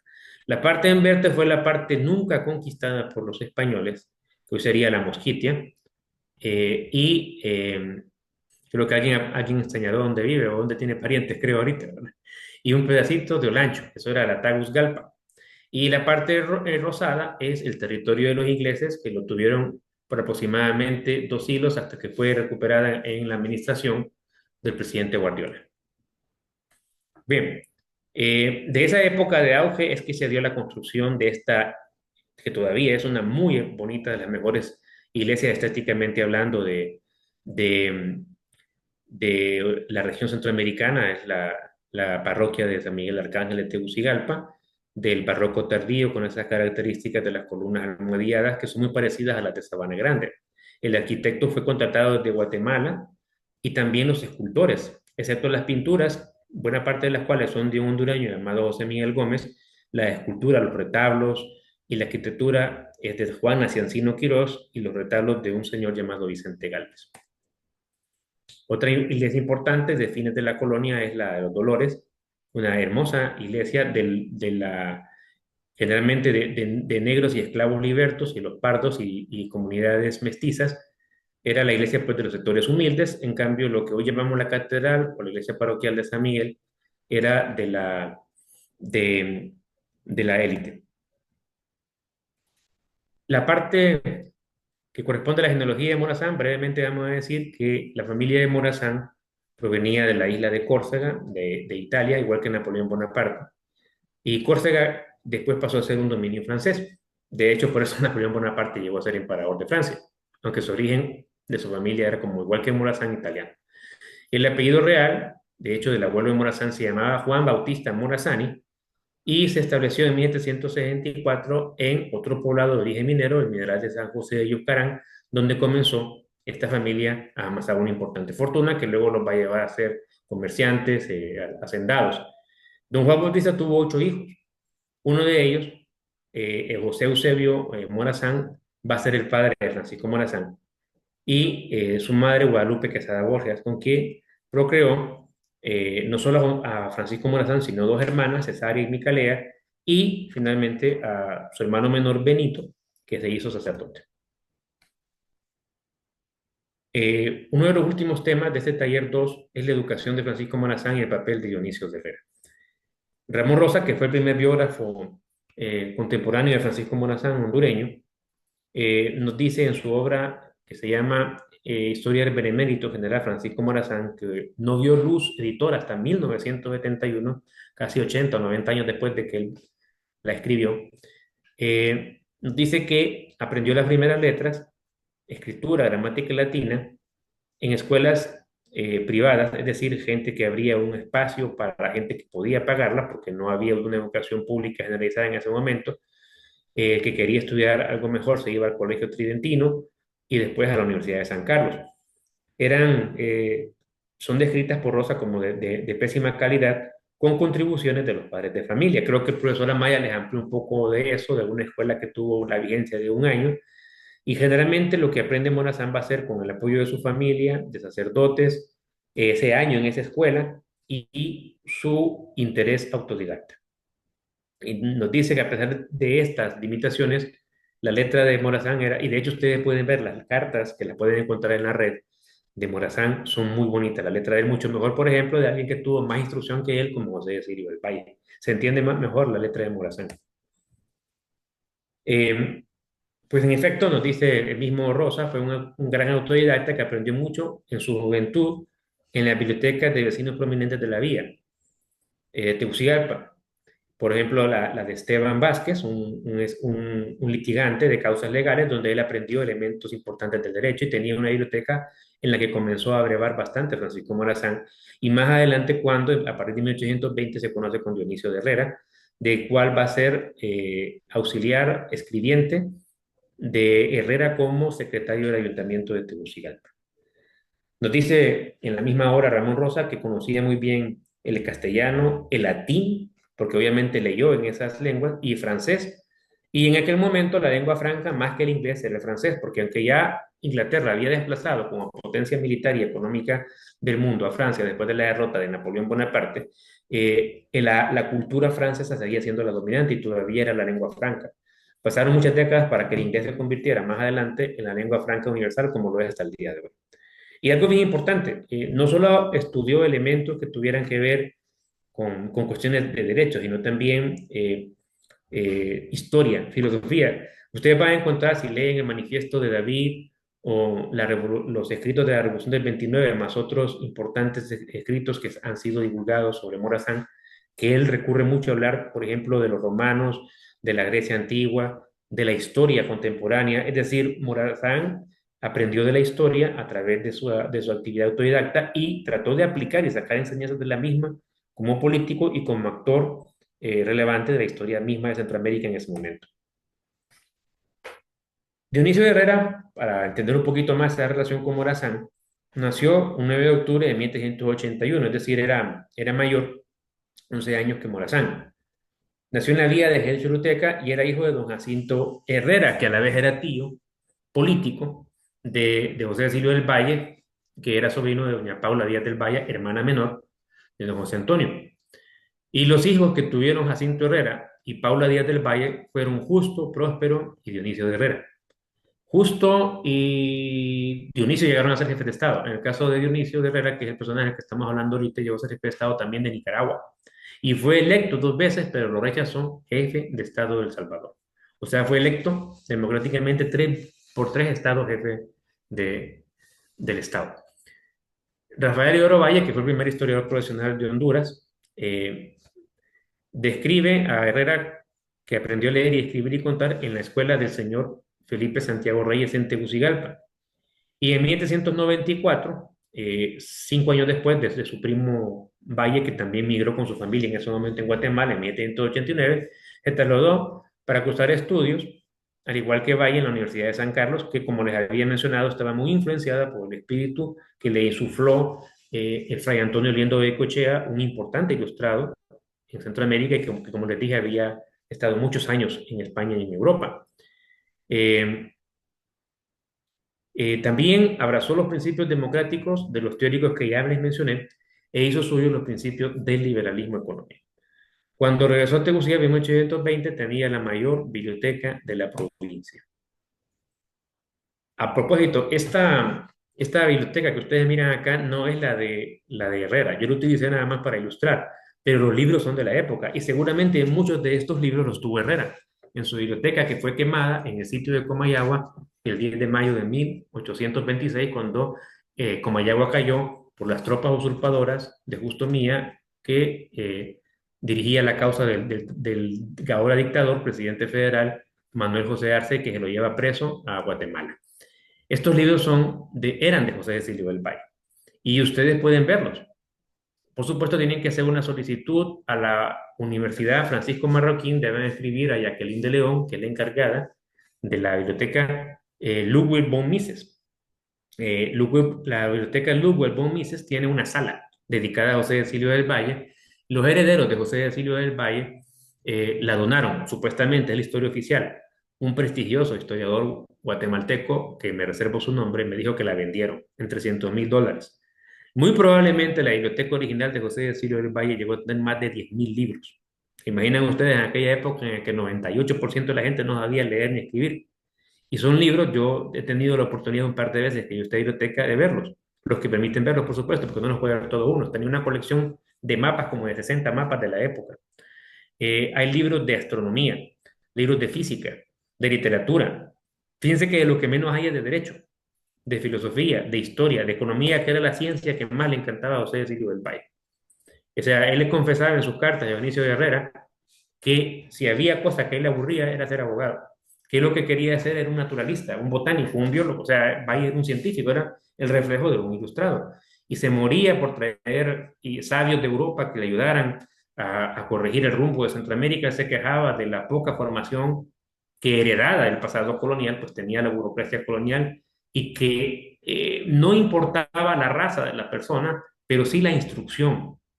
Y él llega a decir, hay que liberar a los hijos de África, darles posibilidades educativas, debe haber incluso filósofos y líderes entre los indios, pero todo pasaba para Valle, la universalidad del acceso a la política y el ejercicio político correcto por la educación. Eso era algo muy importante que estaba en la mentalidad de los ilustrados. Una historiadora hondureña que es ya jubilada de la Universidad de Costa Rica, la más prestigiosa de toda Centroamérica, escribió una obra bien interesante que se llama De una élite regional a una fracción política. Entonces se refiere a la historia de los grupos de poder de Tegucigalpa que terminan con su último representante en la región, que es Francisco Morazán, parte de esa élite, de esas redes familiares que incluía familias como los Rosa, los Vigil, los Cocaña, los Zelaya, los Márquez, que se habló en su momento acá en la clase anterior.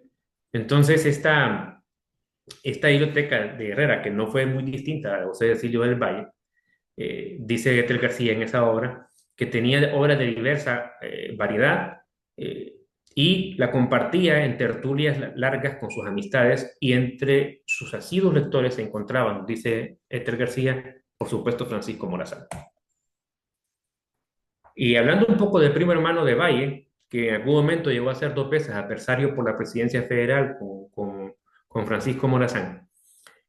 Un cónsul, creo que era, no sé si era holandés, J.I. Thompson, no creo que es norteamericano, en 1825. Esta cita se encuentra en varios libros de biografía sobre Valle, y me encanta, porque me sirve para explicar qué era ser un ilustrado en aquella época, pero del calibre, por ejemplo, de José Cecilio del Valle. Entonces, resumiendo esa experiencia que él tuvo en sus memorias de visitar la casa de José Cecilio del Valle, él dice lo siguiente: habiendo llegado a la capital, visité esta mañana a don José del Valle, persona que goza de gran consideración por su saber y talento. Lo encontré sentado en un sofá, conversando con 3 o 4 señores que habían ido a visitarle. Entre ellos estaban 2 ingleses y 2 franceses, y seguramente ustedes se han de imaginar, hablaban porque Valle hablaba esas lenguas. Valle hablaba 5 lenguas: latín, castellano, inglés, francés e italiano, y algo de alemán. Después de que se fueron, me hizo pasar a una pequeña biblioteca tan atestada de libros, no solo a lo largo de las paredes, sino también amontonadas en el piso, que con dificultad pudimos abrirnos paso. Valle se sentó en una mesita de escribir profusamente cubierta, también de manuscritos y papeles impresos. Estaba rodeado de todo lo que delata la manía de los que escriben: pruebas de imprenta, hacinamientos de manuscritos, libros en folio. Parecía tener un apetito intelectual desenfrenado. Aquel Cicerón andino, un apodo muy honroso que J.I. Thompson le da a José Cecilio del Valle. De hecho, esta es la biblioteca de José Cecilio del Valle, en la biblioteca Ludwig von Mises, a la que ustedes pueden acceder haciendo una cita previa vía correo electrónico si alguna vez se encuentran en Ciudad de Guatemala. Esta es una foto. Sí. Maestro Guillermo, buenas noches. Dispense con la pena del caso, pero me parece una burda burla por parte de la persona que está rayando la pantalla. Entonces, solicitarle, por favor, mayor respeto para su persona. Creo que algunos compañeros estamos escribiendo por ahí. No sé si la compañera lo está haciendo de manera intencional, ¿verdad? Le pido una disculpa si es lo contrario. Y pues si no, a las personas moderadoras que tomen acciones, ¿verdad? En este caso, porque realmente su participación es enriquecedora para todas las personas que queremos estar aquí con usted. Y realmente, créame que me da pena porque en su mayoría somos docentes y esto es una clara y vil burla y falta de respeto a su persona. Buenas noches. Bueno, gracias Gracias. por su Maestro. comentario solidario. Yo, en efecto, ya rato estoy viendo esas rayas, pero no me doy por aludido, porque yo estoy tratando de concentrarme Sí. en que los que están interesados, que estoy seguro que es el 99%. Se llama Dilcia Lorena Barahona, la persona que está rayando Sí. la pantalla. Sí, ya se le escribió interno y no hizo caso. Yo lo siento mucho, pero la tuve que sacar del grupo. Y vamos a reportar eso. Bueno, ¿Me es oye? un aprendizaje. Yo, como les dije, yo no me di por aludido tanto porque dije yo me concentro en tratar de compartir esto que me parece importante. Si ustedes han inscrito en este diplomado, un 99% es porque quieren aprender.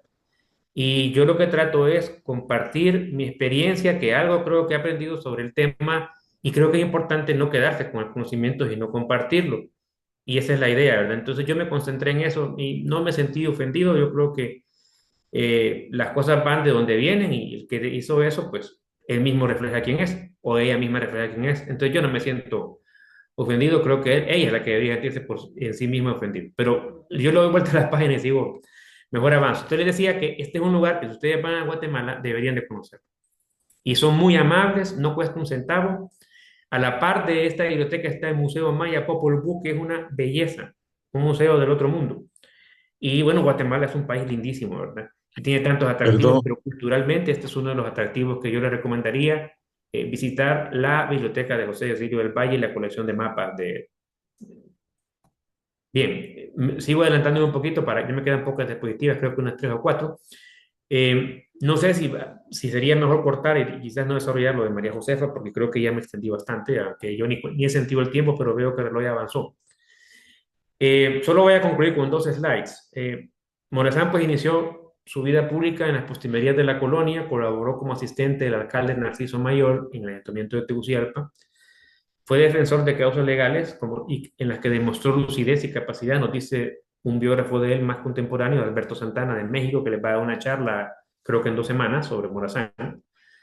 y donde él pues fue catalogado como un estratega legal brillante, aunque no estudió abogacía, pero aprendió en la práctica con Esteban Vázquez, perdón, con León Vázquez, y tenía 29 años cuando el ayuntamiento cuando se firmó el acta de independencia y fue recibido los pliegos el 28 de septiembre, y quien redacta el acta de independencia de Tegucigalpa adhiriéndose a la de Guatemala es Dionisio Herrera, y quien la redacta, pero se la lee para que la escriban. Morazán es mismo Herrera, ¿verdad? Las copias del acta llegaron el 28 de septiembre, como les decía, a Comayagua, Tegucigalpa, que eran las principales poblaciones de la provincia. Ambas manifestaron diferencia al momento de ratificarla, pues Comayagua manifestaba simpatía por una posible anexión a México, con efecto va a ocurrir 4 meses después, el 5 de enero del 22, y Tegucigalpa se manifestaba leal a lo expuesto por Guatemala. Por eso que vino después el reconocimiento de Guatemala y se le dio el 11 de diciembre el título de ciudad, y a su ayuntamiento el de muy noble. Entonces, miren, este es el acta de independencia de Tegucigalpa, porque la independencia no fue un acto de estados o de provincias, sino de municipios, de localidades. Entonces fue la propuesta de Guatemala que se mandó a las principales localidades, y estas en general terminaron todas adhiriéndose, en el caso de Comayagua con condiciones. Este es un escrito que tomé de una publicación interesante del doctor Jorge Amaya, que nos dice así: este es el acta de independencia de Tegucigalpa, bueno, redactada, o por lo menos el espíritu era de Herrera, pero tenía un asistente que le llamaba en esa época oficial pluma. Y yo entiendo que el oficial pluma era el que escribía, y el oficial pluma de Herrera era Francisco Morazán. Comienza con un encabezado que dice: Viva la independencia. El documento nos dice el colega, fue leído desde del balcón del ayuntamiento de la ciudad de la Vía, que entonces fue atiborrada la plaza de lo que hoy llamamos la Avenida Cervantes para celebrar esa libertad alcanzada en la redacción de esa acta, con la cual la Vía de San Miguel de Heredia juraba su independencia del Imperio Español. Y a continuación las autoridades, nos continúa la descripción, invitaron al pueblo a celebrar la libertad con quema de pólvora y música de marimba, festejos que se prolongaron toda la noche con la histórica consigna Viva la libertad. Este documento está en el Banco Central en copia, no en original. El 9 de abril del 20, cuando tenía 38 años, Dionisio Herrera se casó con Micaela Quesada Borges, de 26 años, quien a su vez era prima hermana de Francisco Morazán. Yo les dije a ustedes que con esto hay una controversia. Yo he encontrado 3 fuentes que revelan que era la prima hermana, y en consecuencia serían primos políticos. Pero hay algunos historiadores que dicen que Micaela era tía, entonces sería el tío político. No destruye en esencia el argumento y los méritos y la historia que queremos narrar, pero sí es un elemento que yo les puedo presentar, las fuentes que tengo al respecto. Pero sí entraron en ese parentesco. Lo importante es que ambos tuvieron una comunidad ideológica, y que el mentor principal ideológico de Francisco Morazán fue precisamente Dionisio de Herrera. Herrera, por cierto, tuvo 9 hijos y murió pobre en El Salvador. Creo que yo les compartí a ustedes en el chat de morazanistas y este chat del diplomado una reseña sobre Dionisio de Herrera, que escribí el año pasado, precisamente coincidiendo con el cumpleaños de él el 9 o el 8 de octubre del año pasado. Bien, no sé si me quedo hasta acá o hablo de José Falastiri. Yo creo que pedagógicamente ya no proceda, aunque les puedo hablar unos 10 minutos más. Preferiría quedarme hasta acá. Y yo con mucho gusto les puedo compartir, y de hecho a los colegas que están conmigo coordinando el diplomado les había compartido una lectura que se llama El tiempo histórico de Morazán. Yo les doy el permiso a los compañeros que lo compartan en el chat, y ahí hablo un poco de María José Falastiri, que era lo que yo les iba a plantear en este momento, pero creo que ya me extendí bastante y no creo que sea pedagógico que continúe hablando, y más bien me quedaría en el espacio que queda para escuchar comentarios o preguntas que ustedes tengan, que ojalá les las pueda contestar. Llegaría hasta acá, con el permiso de ustedes. Muy bien. Muchísimas gracias, estimado Guillermo, por su presentación. Ha sido de mucho aprendizaje para todos nosotros, y vamos a seguir con un tiempo de preguntas y respuestas en orden de que levantaron. Bueno, se merece un fuerte aplauso, pero bueno, no se lo podemos Eso notar. iba a decir yo. Y si gustan, ahí en las reacciones ustedes pueden aplaudir también, ahí está la opción. Tenemos ahí en orden las participaciones Jesús Suazo y Luis Rodríguez Torti. Buenas noches, estimado doctor. Muy importante y muy enriquecedora la conferencia. A mí me gustaría, en la cuestión del contexto nuestro, la realidad que ha expuesto, realidad centroamericana, que nos embarga a todos, que es la misma realidad, lo único es lo que ha cambiado son las fronteras, lógicamente. Es dos cosas. Honduras, uno, se urge de una constituyente porque cuando uno toma la constitución de la República y ve que después de un golpe de Estado lo que viene es la constituyente, a lo que de repente se le teme, pero cuando hay un golpe de Estado lo que da a entender, donde puedo ver, es que algo ha fallado en la estructuración del sistema y que urge actualizar la constitución. Uno, esa es mi perspectiva, pero en cuestión de pregunta. Dos, si los traidores a la patria que menciona la misma constitución, habrá esa intención de, de que paguen por lo que hicieron en función de lo que de la constituyente, de incluso la elección ilegal, etcétera, etcétera. Van dos preguntas ahí. Y bueno, la otra parte sería, más que todo eso que nos compete también, ¿verdad? Agradecido con usted, solamente saber si nosotros tendremos esa oportunidad como la tuvo Chile, pero que en los excesos, a veces ideológicos, en la parte de congraciarse y la parte de hacer un aporte me parece a mí como populismo. Creo que hay sociedades como la nuestra que no están preparadas para tanta apertura en la parte de lo que te puede catalogar moral o no. Solamente, estimado doctor, y de mi parte muy agradecido. Gracias. No sé si espero unas dos o tres preguntas más para contestarles a todos, colegas, para de un solo. Mejor, no sé, Abril Eunice, usted que está coordinando. Está bien, hasta el momento solo tenemos dos preguntas. La siguiente es de Luis Rodríguez Torti. Buenas noches a todos los compañeros que están aquí, compañeras. Em, bueno, primero felicitar a Guillermo, con lo que fuimos contemporáneos en la UPN, aunque obviamente eras menor vos. Pero siempre compartimos, además de las aulas, compartimos ideales y luchas. Pero bueno, hay una cuestión que siempre me ha llamado la atención. Bueno, desde Ramón Rosa señala el origen de la familia de Morazán de la isla de Córcega, o sea, Corzo. Sin embargo, hay otros que señalan que era realmente romano. Me recuerdo al maestro Juan Medina Durón, que en la cátedra morazánica señalaba que él había visto documentos que señalaban ese origen. Entonces, el origen era realmente romano o corso, porque aunque la isla estuvo en poder de los italianos, también estuvo en poder de los franceses, y realmente los corsos, digamos que es una etnia que no tiene mucho en parecido con ninguno de los dos. Con respecto a lo otro, el papel de la revolución haitiana, esa revolución que fue de abajo hacia arriba y que fue muy radical, ¿verdad? Porque digamos, de los dirigentes, Louverture y Dessalines, pues fueron muy radicales en cuanto con los hacendados franceses, ¿no? Y que generó, pues, más bien, en el caso de la élite criolla, un terror, es decir, nos va a pasar lo mismo que nos va a que le pasó en Haití a los franceses.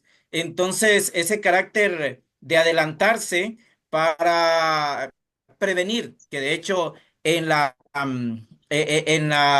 en el acta de independencia señalan ahí, hay que hacerlo antes de que el pueblo lo haga, cuyas consecuencias serían algo así como fatales, algo así lo señalan. Entonces, ese papel importante que tuvo, además como inspirador, creo que también ahí estuvo, sí, sí, sí, creo que estuvo asilado Bolívar en Haití después de una fracasada de los fracasos de los intentos de liberación. Entonces, ese papel muy importante que tuvo esta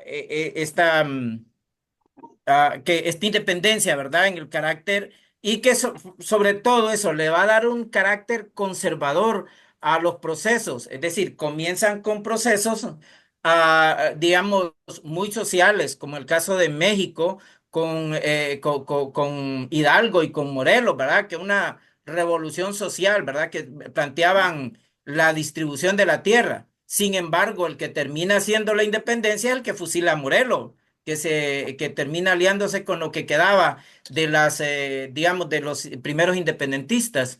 Entonces, tanto en México como en Centroamérica, realmente los procesos de independencia, lejos de ser procesos de avanzada, van a ser procesos de reaccionarios, digamos, por así decirlo. No sé si si estoy muy equivocado en esa percepción. Gracias, Guillermo. Y felicitaciones por esa magnífica exposición que has hecho. Gracias, Luis. ¿Queda alguna persona más reunirse para después dar el curso de las respuestas o opiniones que pueda dar? Hasta el momento no tenemos otra pregunta. Ah, sí, Sí, ya tenemos dos más. sí, Vamos a por orden. Levanten la mano. Ailín Reyes. Perdí mi lápiz. Ailín Reyes, sí. Buenas noches, maestro Varela. Es un gusto estar en este espacio con usted compartiéndolo. Lo he visto en algunas ocasiones aquí en Comayagua, en diferentes sitios, en lo que es el casco histórico. Mi pregunta es, por ejemplo, en Comayagua, con respecto a Morazán, no se le da esa gloria que se le debería dar. Tenemos Museo de Cabañas, está el Museo de Santo Guardiola, el de Antropología, pero con respecto a lo que es Morazán, es muy poco lo que hay. De hecho, la casa donde Morazán pues estuvo, que gobernó, en la actualidad, creo que la alcaldía está trabajando en ella, la están remodelando, Es pero una casa fue María, creo. Una casa una, María. es que Por donde ahora usted. lo exactamente, que están los archivos de Hondutel. Es una casa muy grande y así como en Tegucigalpa, ¿verdad? Que se tiene lo que es la Casa Morazán, en otras partes del país también. De hecho, en El Salvador hay mucho de Morazán y saber que en Comayagua siempre siento que se guarda ese resentimiento de la Tegucigalpa liberal y la Comayagua conservadora. Y han pasado los siglos, más de 2 siglos, y aún así se sigue sintiendo esa parte de Comayagua, que es muy diferente a Tegucigalpa, la conservadora con la liberal. Esa es mi pregunta, maestra. Ok, gracias. La última participación luego de Ailín para hacer un solo Tenemos combo de respuestas y comentarios. tenemos dos preguntas más de Juan Carlos y de Reina. No sé si hacemos todas de una vez. Ok. Bueno, Juan Carlos primero y después Reina y con esto concluimos. Buenas noches. Sí, quería referirme al comentario que hizo el docente Torti en relación a la procedencia del apellido, que generalmente hemos entendido o hemos querido creer que se trata, que es de origen corso, igual que el caso de Bonaparte. La teoría del profesor, el docente de la pedagógica, en relación a que vio un documento, sería interesante confirmarla, porque que pudieran ser de procedencia romana, me plantea la pregunta de que no coincide con el oficio de los morazanes, ¿verdad? Que eran constructores de barcos, según se ha dicho, ¿verdad? Y que migraron a la región precisamente con la intención de continuar con su negocio. Yo me he hecho algunas investigaciones de manera informal, de tipo onomástica, y lo que he encontrado es que ese apellido Morazán es muy frecuente en Francia. Lo que es posible si es de origen corso y también con algunas otras variaciones en la raíz del nombre. Solo que quería anotar eso. Gracias.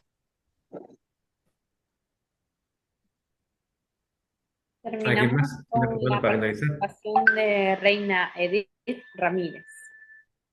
Buenas noches, siempre agradeciendo la exposición de magistral de cada docente, de cada maestro que nos brinda, ¿verdad? Sus conocimientos. Y solamente, pues, una pregunta así breve sobre la participación de la mujer en ese proceso de, bueno, de independencia, por ejemplo, de emancipación.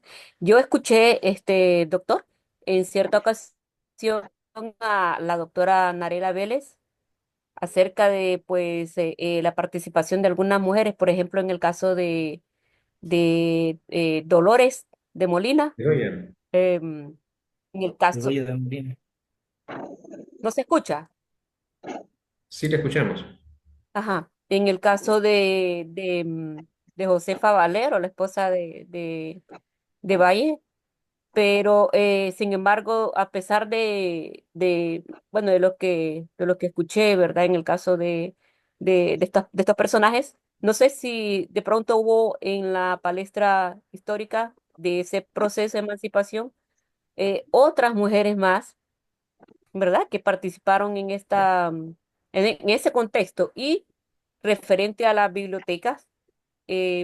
Sabemos que los hombres tuvieron bastante, pues, participación en cuanto a vaya, tenemos a Dionisio Herrera con su biblioteca, menciona Valle. No sé si de pronto hubo, pues, alguna mujer en ese proceso de leer, de que tuviese alguna participación también en ese, no sé si fue alguien, em, tuvieron mentores ellas o únicamente su rol de esposas.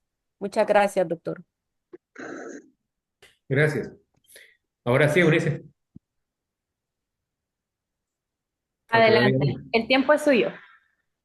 Bueno, eh, con el primer colega hablaba sobre las constituyentes. Yo creo que es libre cualquier sociedad y comunidad de ciudadanos de plantear por los mecanismos que la ley permita la posibilidad de realizar las constituciones entendidas formalmente o al menos idealmente como pactos sociales o contratos sociales en la cual nos ponemos de acuerdo sobre el tipo de sociedad que queremos tener y los compromisos que asumimos y los derechos que adquirimos para construir una sociedad que en el momento que se crea ese pacto corresponda a la idea de lo que es lo mejor para esa sociedad. Y para que sea democrática debe tener una amplia base de consulta. Yo creo que si volvemos al ejemplo de Chile, ese fue un ejercicio bien interesante porque se consultó a una variedad de sectores. Pero al final, muchas de las políticas que permitían que minorías tuvieran voz y tuvieran presencia y ganaran más derechos, no fue bien visto por una mayoría convencional que ha heredado un criterio, un panorama de la vida muy conservador y que no en balde décadas de dictadura y postdictadura me guiaron mucho en tener simpatía por el producto que quedó al final de la borrachera inicial de la constituyente que fue favorecida por la mayoría. Precisamente creo que fue un referéndum que hubo en Chile en que la mayoría quería una constitución. Pero volvemos a lo mismo. Al final, lo que obtuvo el pueblo chileno fue lo que, entendiendo bajo los principios liberales democráticos, corresponde a una sociedad en donde se respeta el principio de la voluntad de la mayoría. Pero sí, Oye, obviamente, en el caso de Honduras, que ya va a cumplir, o ya cumplió más de 40 años el actual pacto constituyente y con lo que ha venido pasando, cómo ha cambiado el mundo y la realidad política y económica de Honduras, obviamente es ya pertinente hacer una revisión. Probablemente buena parte de lo que está se conserve, y se corrijan, se quiten algunas cosas y se actualicen otras. Yo creo que ese es un ejercicio saludable, pero los sectores dominantes, fácticos, más allá de los formales, no corresponden mucho a su interés eso, ¿verdad? Y puede que aunque en la ejercicio del poder formal hayan sectores que en el pasado reciente abogaron por un cambio de tipo constituyente, el poder real no es el que se ejerce formalmente, por ejemplo, desde el Ejecutivo. Si no, miren ustedes todos los proyectos que están estancados y que en algún momento fueron esta promesa, pues, del partido de gobierno. Y no con esto quiero decir, ni quiero sesgar el asunto a un tema político, pero hay cosas que difícilmente, de momento, correspondiendo a los intereses reales de poderes fácticos, de aquellos que controlan a representantes, por ejemplo, el Poder Legislativo, no les conviene que ocurran. Por ejemplo, que se implemente una comisión internacional contra la corrupción y la impunidad. Eso no es visto con buenos ojos por los poderes reales o llamados fácticos que hay en Honduras y tienen sus representantes en el Congreso Nacional. O, por ejemplo, la idea que incluso es avalada por organismos internacionales, el mismo FMI está de acuerdo con el tema de la ley de justicia tributaria, porque eso va a permitirle al Estado generar políticas importantes de desarrollo, está bloqueada pues, en cuestiones triviales, como por ejemplo interpelar al jefe de las Fuerzas Armadas. Y con eso hay la justificación para no darle paso a un montón de proyectos importantes que podrían darle un carácter sustantivo distinto a la normativa hondureña. No digamos una constituyente, que todavía es más amplio las posibilidades que pueden darse. Es decir, es bien complejo, ¿verdad? Pero sería lo correcto que se permita, mediante consulta al pueblo, si se dieran las posibilidades, pero ya sabemos cómo está actualmente el Congreso, aunque haya un presidente muy vilipendiado, por cierto, por los medios de comunicación y aparentemente ligado a quien controla el Poder Ejecutivo, esa persona no constituye mayoría. Y ya saben ustedes cómo está actualmente la situación del Congreso. Sobre el asunto del origen del nombre de Morazán, ¿qué les puedo decir? Yo usé como fuente fundamentalmente la obra de su primer biógrafo, don Ramón Rosa, que por supuesto hace tiempos. En muchos aspectos él pudo haber quedado desfasado.